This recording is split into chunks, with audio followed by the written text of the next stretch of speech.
Shark-Tooth Charles has been hunting for shark's teeth for close to 40 years. It's his passion, and he loves to give his time and education to inspire and enlighten others about the world of shark teeth hunting.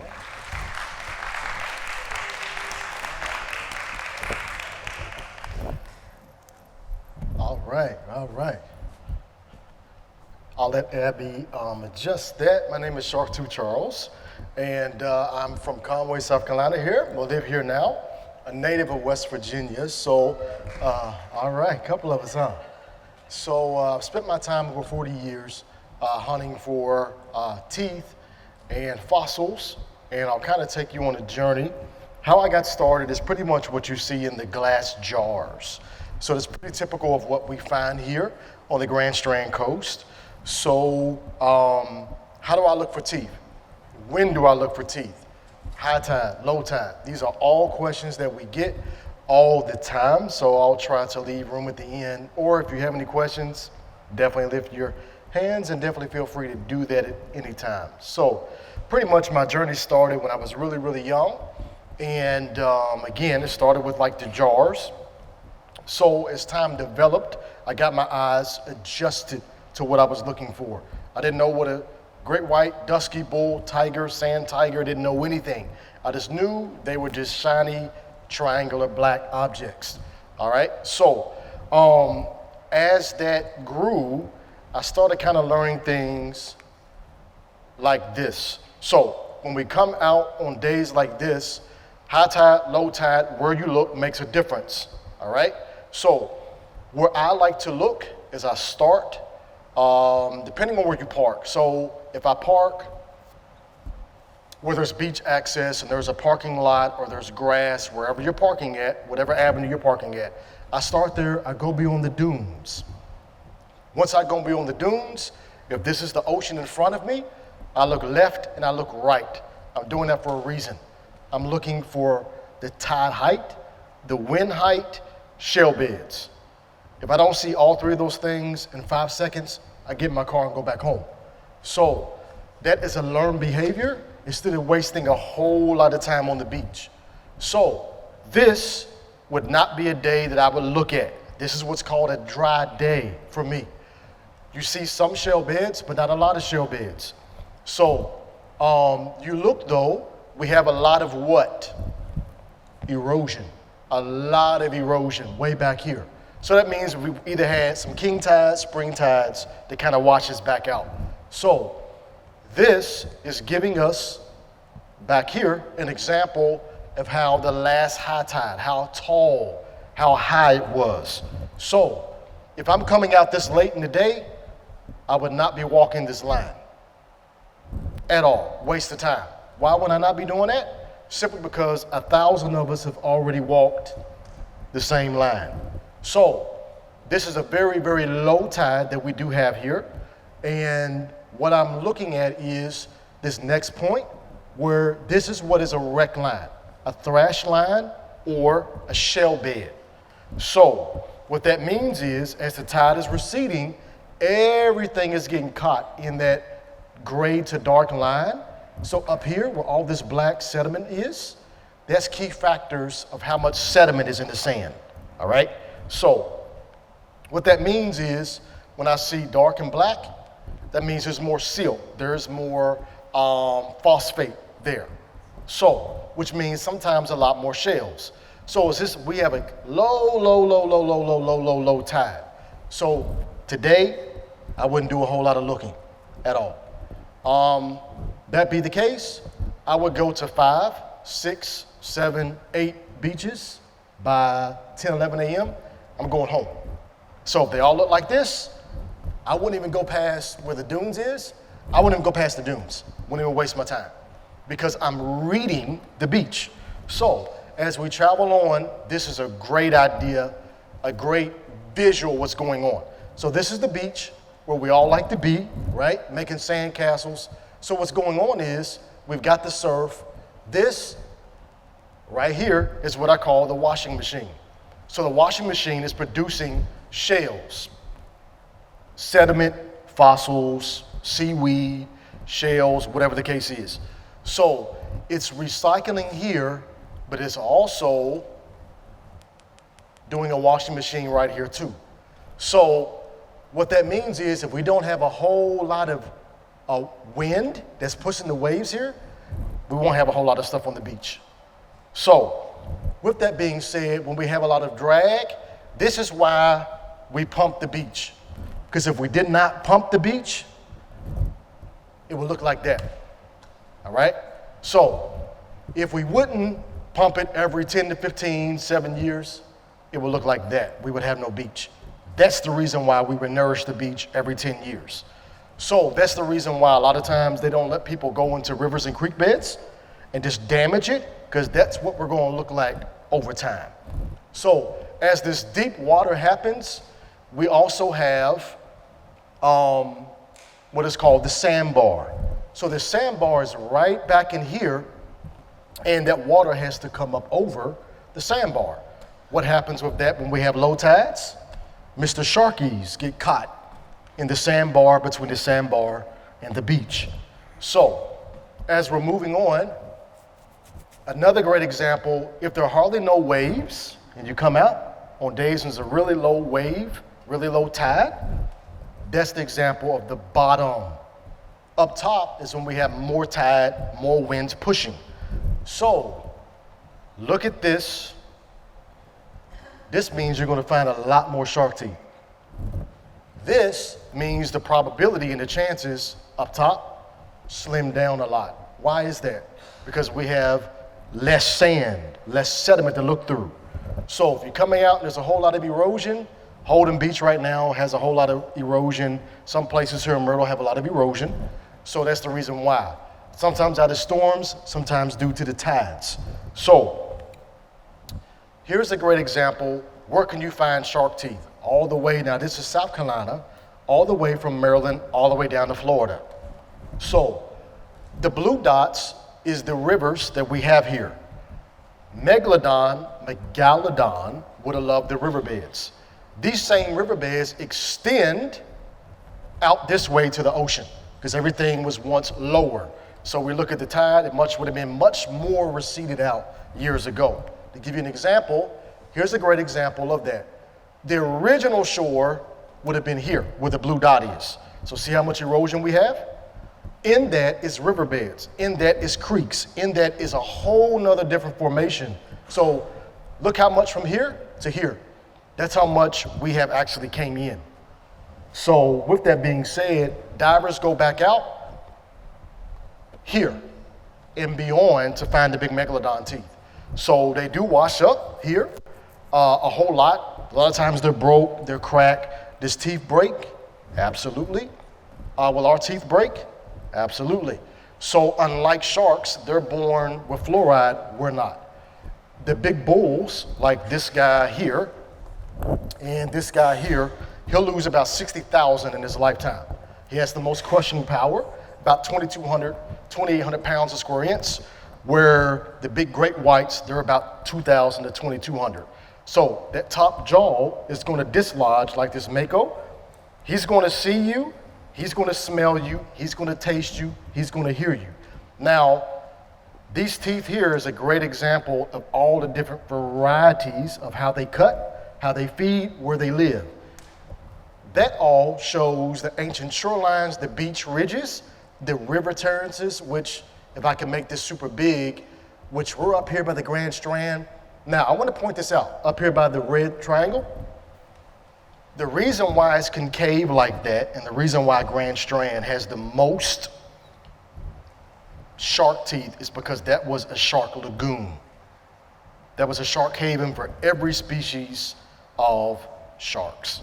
So look at it. It would have made a big old circle, and in that is a bunch of rivers. So Mr. Megalodon liked rivers. He liked real warm bodies of water. So this is an example of erosion, and this is an example how I come out. And if I see this, I'm not looking for quite a while at all. That's almost 3 to 4 foot of erosion. A king tide, a big old storm has come through and did this. Now, if we have king tides and we're up here, and this is where we're walking, some king tides can bring half as much sand on top of that area. So we have a big king tide, which we're going to be producing here pretty soon. I think we have the new full moon coming, so king tide should be coming next week or two. So if that happens and we're here, we're going to have that much sand topped on top of this. So looking is going to be, unless there's a lot of shell sediment coming up in it, it's going to be a rough time looking because we're now buried another 18 inches. So this is what beach renourishment looks like. Back in the day, the pipes were much bigger than this, and you can imagine being on the opposite end of this. So that's why they shut down the beaches completely. I know we're frustrated, but who wants to be on the opposite end of this much power, right? So a lot of stuff is being sucked up, being poured out, but then you see this. This is where we like to be. Everything's being smoothed out, but look how smooth it is, right? So looking is going to be a lot more harder to look through this. So now you can see how much difference this is to that. See how much we've already eroded away? That's a good distance that they're building back up. By this time, in 2 years from now, it's going to look like that again. If we have more king tides, more spring tides, it's going to be worse than that. So that's the reason why we would nourish here a lot on the beaches. Now, this is a great example. Where do I look? How do I look? I get that 1,000 times a week. So if I come out and it's a low tide day, which is a big example of it, swash zone, beach zone, rack line, berm. Berm, most of us have berms here to separate our properties. We have trees in them, stuff like that. So the berms is way back here. This rack line is where the shell line is. Thresh line, rack line, however you name it, however you know it as. But that's what we call, that green area would be where most of the shells is going to lay. So the beach face is where everybody likes to be, put the umbrellas out, everything like that. That, from the swash zone to the berm zone, is one big shell bed. The reason why we don't see it is a lot of it is covered up due to the tides. So if this morning high tide was, let's say, here, but the next morning is going to be here, right? All of this is going to be buried, all right? Until the next set of tides come in for the next day. So this is nothing but a whole washing machine every day, all day. When's the best time to find them? Anytime your foot hits the beach. Anytime. Because let's say low tide was not productive, but the new incoming tide is. Let's say it's washed everything up. This is why knowing the winds, the wave height, and what this is producing. If this isn't producing anything and you're in a dead area, you gotta move. Meaning walk, drive to a different beach. So, this is a smaller shell bed, or what we call a rack or wreck line. This here is a lot to look through, but even in this, if I would make it really clear and blow it up, you would see several teeth in this. This is where you start, all right? So this is a mild, very mild shell bed. Typically, I'm used to looking in shell beds about a foot deep. They happen here in Myrtle Beach. This here, sometimes it's too much for people, sometimes it's not enough. But when you have this, and it's miles long, that means how you're going to find it gives you more chances. But you don't want to look where everybody else is looking. You're defeating your purpose. If everybody's walking this line here, that's where you do not want to walk. Everyone's walking this line, you do not. You want to be the polar opposite from where you walk. Do I use tools? No. Never have, never will. Everything I find, surface finds. Is there a problem with using tools? Not at all. If that works better for you, shovels, scoops, sand flea rakes, and I'll show some tools on the slideshow that can be used. Now, do I have all of them? Absolutely. Absolutely. And I might keep something in the car. That way, if I need to dig, shovel in an area that's really prosperous, I'll do that. But typically, everything is by my hands. So this guy here is the very first shark. He had been about a foot long. He had very little scales, very little denticles. So what's cool about this guy is he was more like a fish, 7 gills instead of 5. And as we go on, you can see already the evolution of sharks. So spiny eel, crusher, ginsu, greenland, and amble. Amble's really cool because he had this big, huge amble on top of his head. He would use that to really, literally crush the fish and to use it as a ambush tactic. Now, if you go to the Greenland shark, he still lives today. He's a really big bottom dweller like the 7-gill. For years they thought he was megalodon because that's how huge and big he is, but he's not, all right? So the eel shark and Ankylopedia is really cool. Now this guy here, the two guys is cool, but this guy is the ancestor to Mr. Great White. We do not know what he looks like, that's why you cannot see his face. Megalodon is the same way, all right? We only have cues, we have his teeth, but it's really about all. Now, somebody's found what we call a cartilage or its spine that was about the size of my hand. So that probably would have been one of the ancestors to Mr. Megalodon or Megalodon. So what also is actually cool, the crusher shark, this is when they start developing from the eel to the crusher, he starts developing V-shaped teeth, kind of getting close to the great whites, right? So this is the first actually cutting species of sharks. This guy here would have been 60 feet long. Now he's getting up there with the big old megalodons. So he would have had the very first teeth to actually serrate and to cut, and to crush as well. So these guys, Scissor Mega and Buzz, I've kind of put their teeth underneath. Look at the buzzsaw to my left, your right. Actually, his jaw, he grew his teeth from outward to in, so it's in reverse. So he lost them from inside to out. So he's one of the most different type of species. So if you look at his jaw, he's losing them in reverse. So he would use that jaw not to chew, but to saw up and down. That's how he chewed his fish. So everyone knows Otodus or Carcharodon, Megalodon is the more species that we notice, like I have in some of my cases. But each species changed. We got 6 different species of Megalodon, which is kind of cool. The teeth does change. So this guy here, Mr. Edidus, he also slashed up and down too. But I think what's interesting is this. Everybody wants to know, what do you use? It doesn't matter what you use, it matters what you put them in. Meaning, when you're on the beach, you want something to put the teeth in. I see people open-handed all day long, and they're upset because a wave came over, knocked you over, not paying no attention, you drop one. By the time you get back to your car, to your home, condo, whatever, you've lost 90% of your teeth. So get something to put them in. A couple of our partners, Shark Jaws and Beach Girl Vibe or Island Girl Vibe, they're out of Holden. They sell some really cool, convenient, something to put them in. So with that being said, let me pause.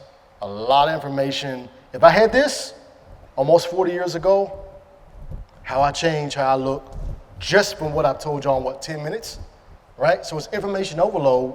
It's more than just going to the beach, putting your feet in the sand. For us that do it every day, this is what I do full time.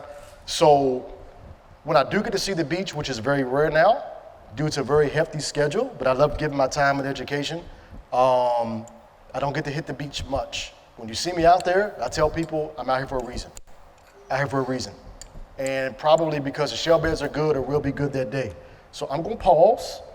Do I have any crazy questions yet?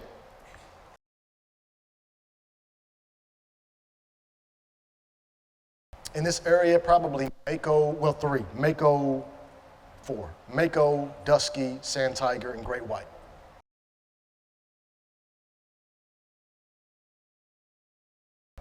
Yes. Actually, they're going to be re-releasing Jaws for the 50th year anniversary. And that will be, Jaws really did something to America, kind of put the scare tactic in us for something that was mechanical. We forget that it was a movie. But that size of a shark really did exist. This guy on my neck is 25 feet long, 2.5 inches. That shark would have been about 35 feet. Steven Spielberg, we do work with a lot of his partners. I get to hear from Ralph Collier, which was very integral, a good friend of mine. In the movie Jaws, I actually helped produce it. He tells great white stories for days, the experiences for days. So it's really cool to hear these other backside experiences from Jaws, but be looking out for that. It should be coming out this summer for the 50th anniversary. But Megalodon, he was a very powerful creature, but his first teeth, if you look on this here, his first teeth was that small. So as he evolved, and my dad, he can hold up, the tooth he's gonna hold up is about 6 inches, 6.1 inches. He would have been 61 feet long. He'd have had 500 of those in his mouth. And how he's holding it is, that is the front side. The other side is the back side. So you can see the curve. So he's gonna actually, that top jaw would have actually cut, the bottom jaw would have held you. So he had a crushing power probably about 5,000 pounds, every bit of it, if not more. Each species does change, but the original species was just like the first shark I showed you. He'd been about that small. As he evolved, 6 generations, he's gotten bigger. So what questions do I have about, I know people come here, how and what and where about teeth? Yes, sir.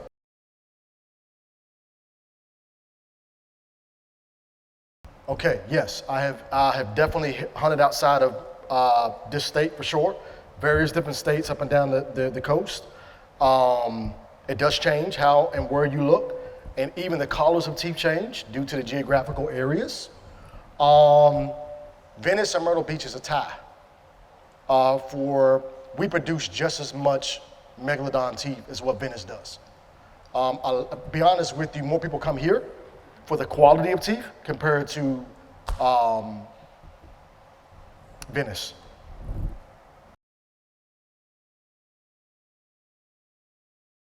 New Hampshire, yes, you can. All the way up from Massachusetts, Maine, all the way down. Yep. Yes, ma'am.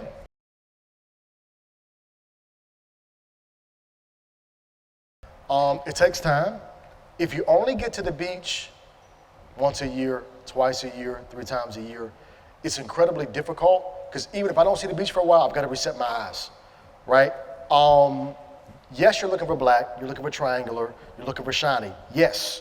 But what happens when they're not black, they're not triangular, they're not shiny, right? That exception goes out the rule. So if it's dry, that tooth is broken, or if that tooth is in a whole lot of sediment, it takes time. This is what I recommend. I have some ID cards. I don't think I have enough for everybody today. I know I don't. But I have ID cards similar to this. You want to get something to identify it before you even hit the beach. At least learn what they look like. Once you learn what they look like, it helps you on the beach. Now, for the ones that don't have shark teeth at home to feel, some people like to feel it first, but if you don't have shark teeth at the house, at least identify it first, top and bottom. Because you look at this Mako guy here, he's the exception to the rule. He's going to look a lot alike. But if you have a bull, a great white, a tiger, sand tiger, any of those, they're going to look totally different. And as they move around the mouth, that same top will not look like the bottom lower. So you think there's 2 different species of shark, and they're not, they're one species. So getting something to it, whether it's a postcard or a print off, keep it with you, because there's too many people that have literally thrown teeth back or away because they assumed there wasn't a tooth. So it's taking your time to be able to look, because there's no rush, and you'll never know every species perfect. But getting able to say, okay, wait a minute, that's a sand tiger. That's a goblin, that's a mako, that's a dusky, that's a bull. And it does, it takes time. To come out here and to perfect this in one day, it's impossible.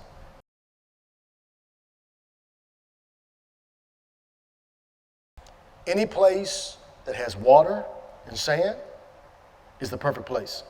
There is no perfect geographical location on GPS.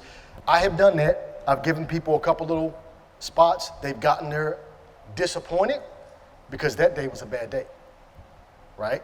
So there is no perfect place. There can be perfect conditions, but not a perfect place.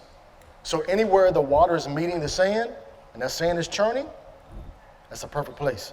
Good question. The question was why some teeth white, some teeth different colors are dark. That's due to the sediment. So when that fish is swimming. Let's say he's swimming here, right? Let's say all of this is brown, or let's say all this is black, right? He's swimming, that tooth falls out, and let's say this area is black, and that tooth falls, it's gonna be black. This area, this shark is swimming, and it's red. So the teeth is gonna turn red. Let's say this area is orange and red. Let's say he goes in the middle of it, it's gonna turn red and orange. So that's what, once that tooth falls out, where it lands in that sediment is what turns the color. So whatever fertilization it is, black, like this guy would have came more from like a riverbed at some point because it's red due to the tannin. So it changes color compared to what that tooth falls into. And it takes 10,000 years for that tooth to change a color, to fossilize.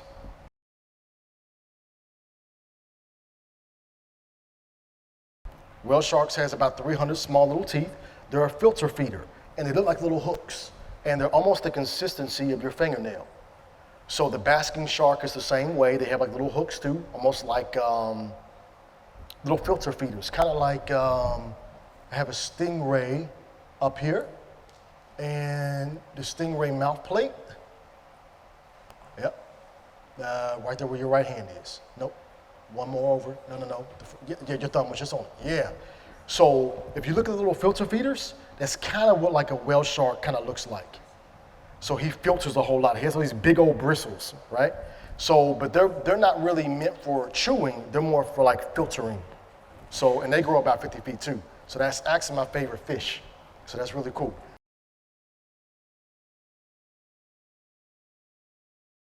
Okay. If I go back, something I forgot to mention. Okay, what do you see in front of each sentence? Summer, winter, right? How it changes. So with that being said, it used to be winter months was a little bit better, but it all depends on how the ocean's going to shift. So winter months, we have the ocean coming in one way, right? Coming in this way. Well, that's going to shift in 6 months, and now it's going to come this way. So right now, we're in a really mixed bag of how we're hunting. As summer comes, we'll have to see how the ocean shifts. So if that be the case, this summer could be very prosperous, or it could be very much more worse. So it's not really a better season. It used to be years ago, but since they pumped up and we've had all these crazy tides, it's really messed up a whole lot. So there's not a whole lot of people. They have a lot more sad faces than thumbs up right now. And that's the reason why. But hopefully as it shifts, it'll get better coming into the summer. Yeah.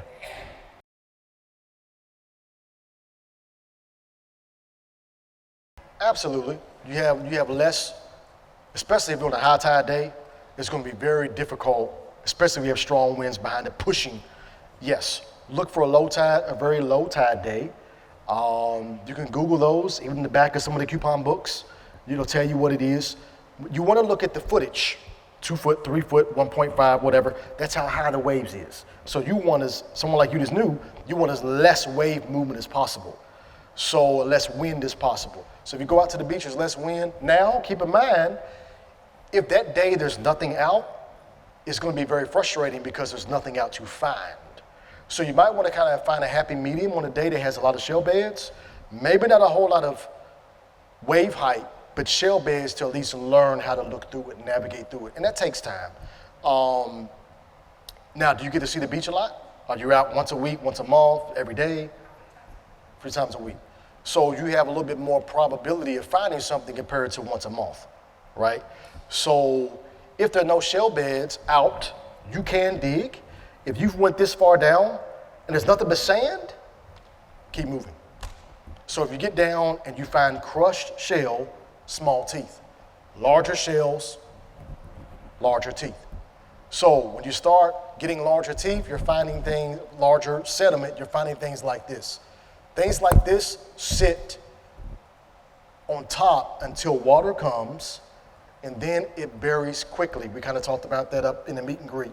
It'll bury very quickly, and by the time you've went to reach to it, it's halfway down where the stage is meeting the floor. That's how quickly it's going to bury. Smaller teeth will tend to float than bury. So, but for the newbies, I know everybody wants to come out and find teeth like this, but it takes an adjustment. It takes a lot of looking. This is my pace. So for the ones that are here, right, I'm here, right? But I'm not looking for small, I'm looking for quality of teeth, not quantity. I've got plenty, I got tons of quantity. For me, it's quality. So I might spend a whole day. If it's not this size, I keep moving. But that's me. Some people, every tooth counts, and that's fine, for sure. As you can tell, every tooth counts, right? So it's not a bad thing to pick up every tooth because you're learning how the different teeth looks like, right? So there is no wrong way to do it. If you want to sit there and dig a hole, pan through it, and see what you can find, that's not wrong at all. If you want to walk and look, not a problem. If you want to take shovels and scoop and dig it up, it's what works best for you. But for me, these hands have adapted so much. I've lost a lot of teeth. When you got the little cradles, it has the extendable hands. Those are great. Those extendable ladles on the bottom of it, they're great until you begin to lose teeth because the suction is pulling it out. So if you don't know how that works, if you have a ladle, strong tides coming in, what's happening to what's in it? Back out into the ocean. So I would say learn with your hands first. And I get it, it's a lot of bending down. So if you want to do that, if you want to scoop something up, at least bring it out the water, walk, so where you don't lose it. So because I had a tooth that it was a beautiful like copper orange. I went to do something even in my jar, wave came along, lost it. Will I see that tooth again? No. Now, if I show somebody a tooth, I'm nowhere near the water's edge. A good friend of mine, Joe, he had a beautiful necklace on, he's playing with his kids in the ocean, snapped and broke. 3 years later, we're still looking for it. More than likely, it's sitting on somebody's table, right? So the water wasn't that bad that day. The chances of him finding that ever again is slim. Beautiful great whites on it. So if you won't see me wearing this nowhere near the water. I might look near it, so I can actually grab it should it break, but that's what I mean. When you find something, you gotta be able to put it into. So I'll pause. I mean, y'all came in for a reason, so don't be afraid to ask questions. For the newbies, the amateurs, all the way up to the novice. What questions y'all got?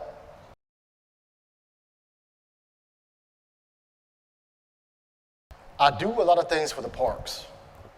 And we take them out, we take them out, we take them out. And there's just some people, it takes their time for their eyes to adjust. I had one gentleman, 5 of them was at his feet, and he still couldn't see them. Held them in his hand, then he was able, okay, this is what, so we dropped them again. They have him to get that, so I said, just walk naturally, missed them again. So the more he walked, oh, I see him now. So that's what I mean, it's no wrong or silly way, it's adjusting. It takes time. It really takes time to learn what you're looking at. A lot of oyster shells, I get that a lot on the page. Is this a tooth?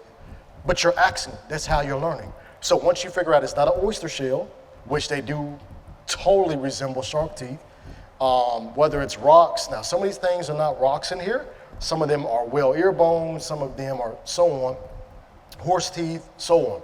But to most of y'all, they're just rocks, right? So even with that, even this big old, what he's holding up now, is Mr. Mammoth. How he's holding it is how it would have sat in its mouth. Mammoth is a huge elephant, right? So mastodon, which is the part of the tooth still sitting on the table, is a total different type of elephant, right? Of course, both are extinct. Yes, sir.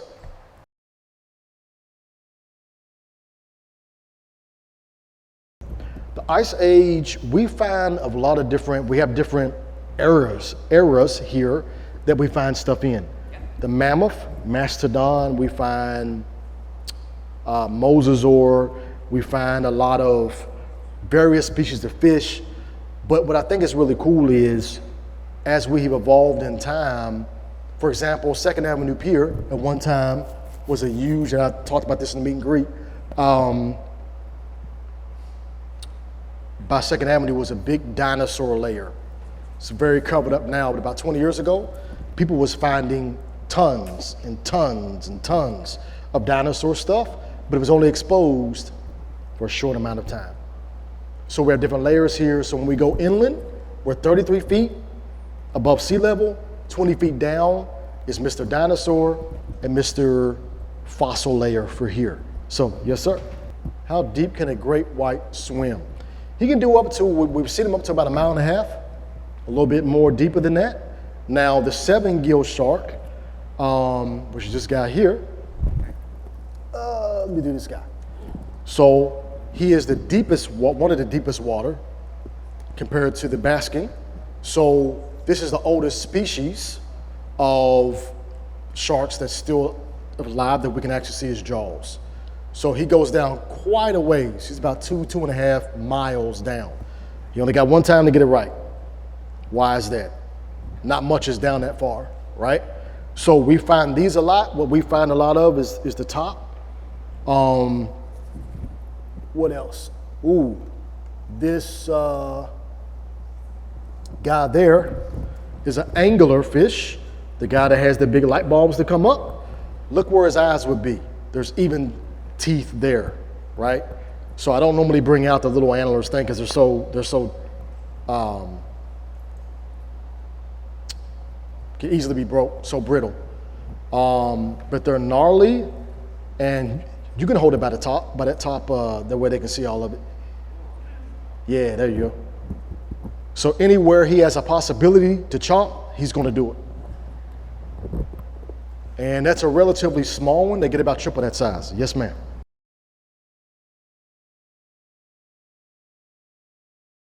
I will go to a couple pits, but I do not do the rivers. A good friend of mine, if you heard about the gator story, the guy that got bit, he was looking for Megs down in Charleston. A friend of mine, and it was about a 14-foot gator. That there he's holding up is a lancet fish, which is like a big eel. Looks like a big eel, but he's a big gnarly guy too.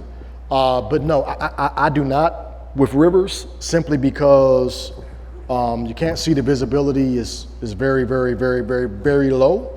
But these guys do take a lot of risks. They go deep water and go river hunting because there hardly is no visibility. But no, I personally do not, as I like to hunt on land. Yeah.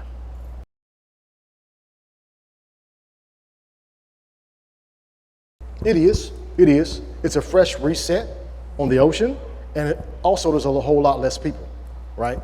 When I would take people out, they would whine and cry because it's cold, especially in the winter months. We were out there 5, 6 in the morning, so you don't have the warmth from the sun yet. So, and the biggest complaint was, I'm like, okay, we're going to meet on the beach. We're going to be out here looking, and they come in sweatpants and shoes. I'm like, well, we're going to get wet. Oh, no. I don't have no intentions of getting wet. Well, you paid me for your time, so that's perfectly fine, but we only got 1 hour to look. So, but did they miss on a lot of teeth? Yes, but no, we do, because it's more prosperous, there's less people, and it's a whole new reset for the new day. It's typically by the time we're leaving, low tide's already coming in anyway. So, yeah. Ooh, that's a good question. What is the smallest teeth I found? Shark's teeth from a shark I found. Probably would be the baby sand tigers. They get really, really, really, really small. Yeah.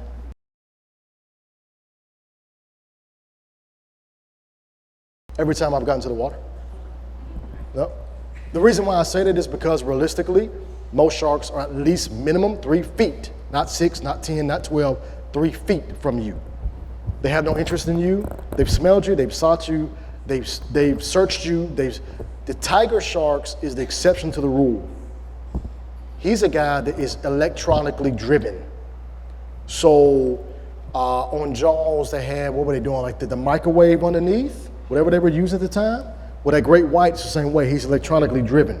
That tiger shark will not stop until it bumps you.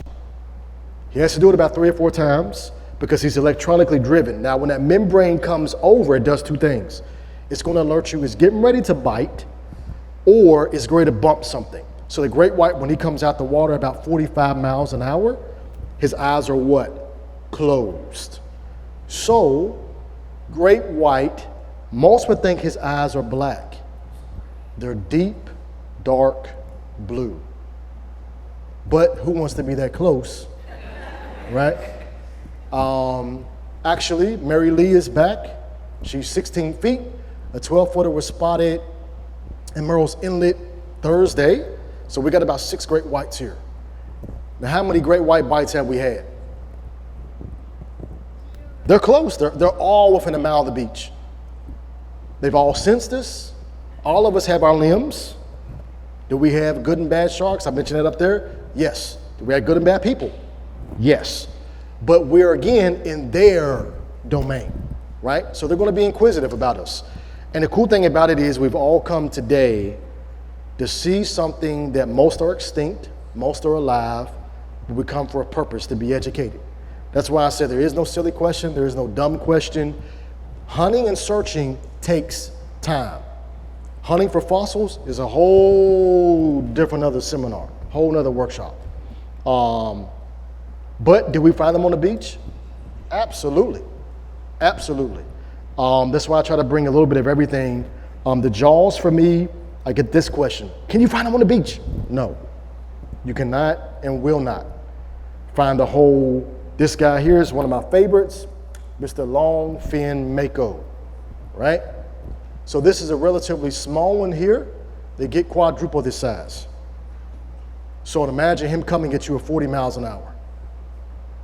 And he is the exception to the rule, with the top and the bottom predominantly going to look the same.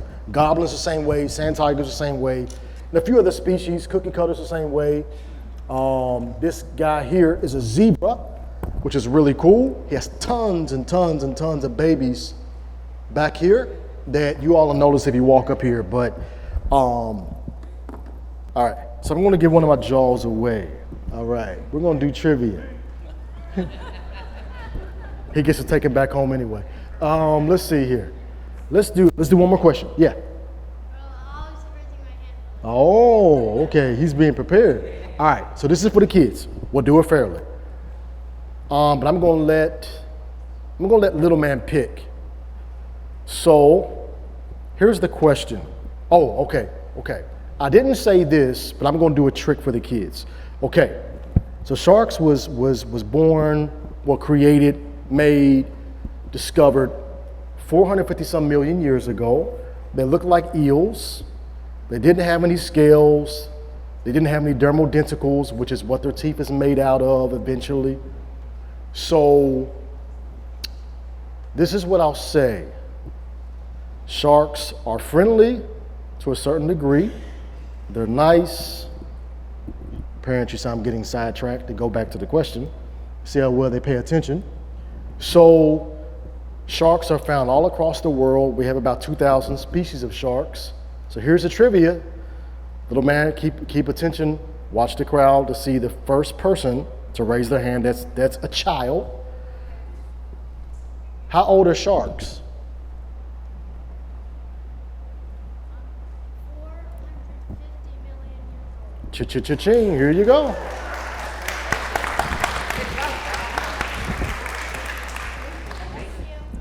So that's why, just like shark teeth, we gotta be tentative, pay attention, and grab. Like our education, these youngins, I was once young, getting a little older now, and hopefully one of these good old guys will be up here 20, 30, 40 years from now. Right now, we're doing about 2.2 million views a month. So we have a very hefty schedule, but I love giving my time back to education. We work with a lot of different people, AZA, SAFE, Explore, STEM, the City of Myrtle Beach, City of Conway, City of North Myrtle Beach, Ripley's. We do a lot, and but our goal is to educate young and old and in between, because an hour goes by really quick, and I like to cover a lot of ground. Any last questions? Because I know I'll get them after.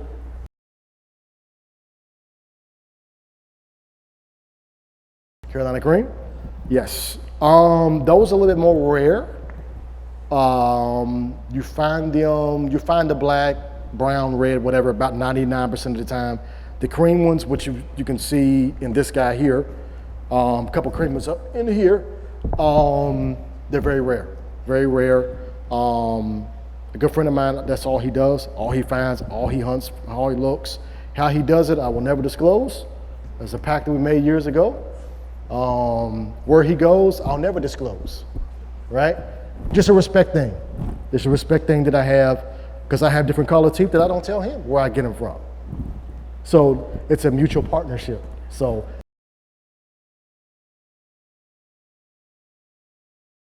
Oh, right up to the water's edge. To the water's edge. Yep. Yep. Normally, typically, they're hunting for schools of fish and whatever's drawing them to the water's edge. But yeah, they come all the way up. They'll beach themselves. So yeah, they'll come right up to the water's edge. Yep.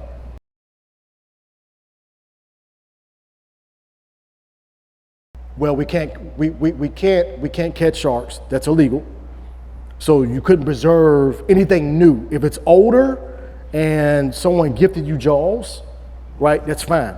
But to go out right now to Spring May Pier and catch that shark and cut the jaws out, you'd be going to jail. So if you see anybody that's catching sharks, cutting the jaws out, let's just hope they don't get caught, because that's jail and a fine time. So I'll repeat, if you catch a shark, okay, it's not a problem catching it, but you better release it, because you can't help what you're gonna catch. If you're going out purposely shark fishing, that's jail time. So we do work exclusively with AZA, and that's a big no-no. We do work with DNR, that's a big no-no. We do work with the county, the sheriff, the state, city, so on. And we work with them, they work with us, but we get it all the time. People catch these sharks and they're bragging about it, and unfortunately they're in jail for the rest of their life.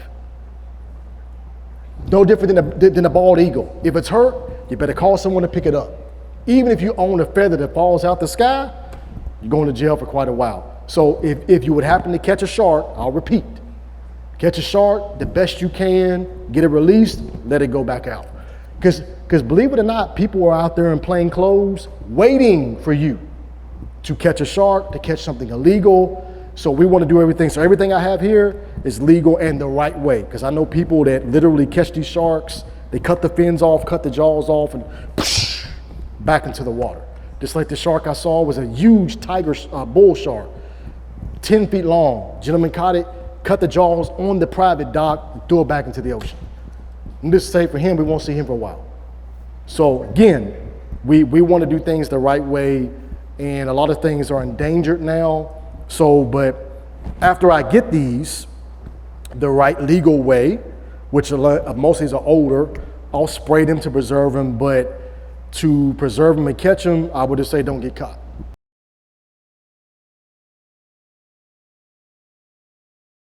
Yes, we have them. Are they redundant? No. Compared to the amount of people that's in the water, compared to the people that gets bit, it's very low. What attracts them is jewelry. Anything shiny is going to attract them. Even with that, the probability of them biting is very low. A lot of times we get bumped because their dermal denticles are small teeth. So from head to tail, it's smooth. From tail to head, it'll cut you. So what happens is you might get bumped. Oh my gosh, I've been bit. More than likely, you've been bumped. You can tell a bump from a bite. So they're both sharp. They both will cut you. But no, there are bites. Sure, there are bites all across the world. But here, they're not a whole lot. So mainly because they already have so many schools of fish here that, you know, they have no interest in us anyway. So, but I think it's 2 o'clock now. Y'all may definitely, we want to thank everybody again. If y'all can come back out July 12th, we partner with the museum to bring this fair together. So y'all gonna take one last look. I'll have any questions. Abigail, Walter, thank you all so much. Marion, so much. So see y'all again soon.